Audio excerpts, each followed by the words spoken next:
The book's called Snakes and Ladders, and it recalls, among other things, her experience in 3 different cabinet posts, her famous run-in with the Speaker, John Bercow, when he called her a stupid woman, and also how she's been leading the government's work on early years.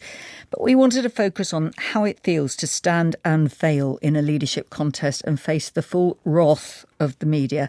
For anyone contemplating it, what advice does she have for the candidates this time round? For anybody thinking of doing this, you really, really need your big girl pants on. That is for sure, because the pressure, the intensity of the scrutiny is unbelievable. You've never seen anything like it until you experience it yourself. And that is quite right. You know, if you are trying to play politics at the top level for one of the world's greatest democracies, it's a very, very serious job. So friendships, loyalties can't get in the way, and you have to accept that level of scrutiny. Tell me about the decision that you had to make. Do I stand? Am I ready? Yeah. You outline, actually, that there was a lot of naivety in your team. Yeah. David Cameron's resignation was totally unexpected. He'd promised, whatever the outcome of the referendum, he would stick around and deal with with whatever the decision was of the people. But then, of course, for him to then the very next day say, right, I'm off, you deal with it. As I say in the book, you know, that was a dereliction of duty in my view. I'd been in government only for 2 years. I'd never been in cabinet. I didn't have a SPAD, which I think everybody knows what SPADs are now. I didn't have the advice. I certainly didn't have the knowledge about how the media works. And it felt to me, as my very good colleague Will Ragg said at the time, you know, we were trying to build a jet engine as we were taxiing along the runway. MPs are the most brutal and cynical electorate probably on the planet. They always say duplicitous electorate, well, don't they? I'm not going to say that, no.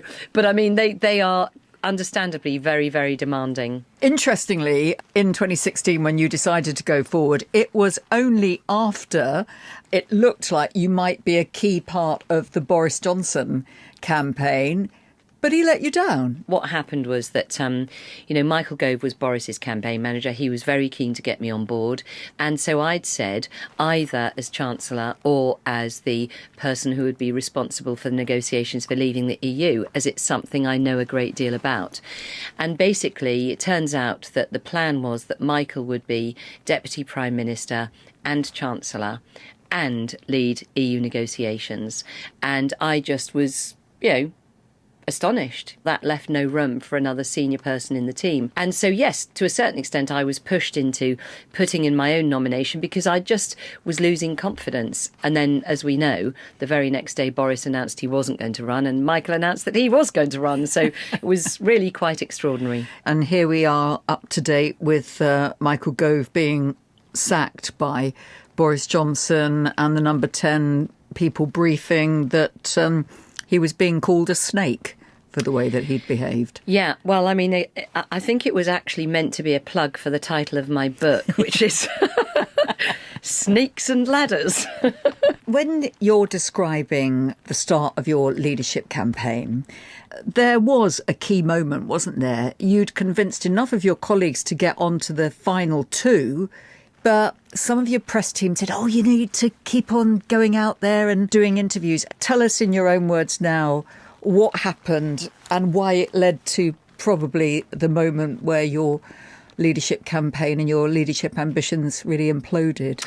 Well, yes, I agreed to do an interview. I was supposed to be having a day off, but I was told that this was a soft get-to-know-you interview, and I stupidly drove myself to Milton Keynes train station and found a place in a coffee shop next door to the station where I could meet the journalist and had a very, very intense interview. I sort of look back on it and think, wow, I really was naive, and nowhere more so than in not taping the conversation myself. So, but because, yeah, I mean, the implication was, that you were having a dig at Exactly. Theresa May, who is childless, when you were talking about what motherhood had brought to you. That's right. Yes. I was very disappointed later on not to ever get a full transcript of that interview because I feel the context would have set the record straight. But anyway, that was on me. That was the naivety. That's why I say anybody who wants to lead our country, you can't afford a major error like that. Because, your personal story, you had a career in banking, another tough and competitive profession before you entered politics.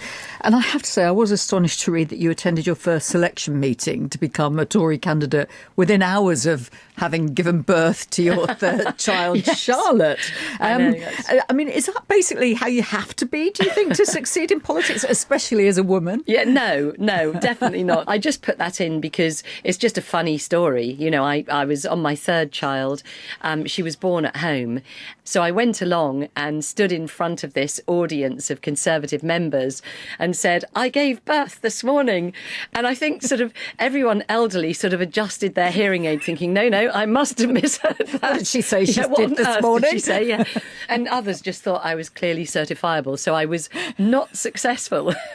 I would definitely say don't try that at home, folks, because that is not what I would advocate to anyone else. But do you think it is still much more difficult for a woman to get into politics than it is for a man, and for a woman to thrive here at Westminster? Well, you know, there's several answers to that. I mean, number one, I think women have a huge amount to give to politics. You know, I don't want to be in any way sexist about this, but I do think some of the softer communications and empathy skills that women possess are fantastic in issues like very traumatic casework. I mean, at my surgeries, I regularly have women and men who are tearful because of the traumas of their lives. And it's a great privilege to me to be able to support them in that and to, you know, offer them a tissue and let them feel comfortable. On the other hand, yes, it is quite brutal. I think at the moment we need to do more to help women in politics. And there's no doubt that public discourse has become much more coarse. And I think there are some real issues in how we look after particularly female MPs. And can I ask you for your checklist, for anyone thinking of chucking their hat into this ring, what would be your checklist as somebody who stood twice?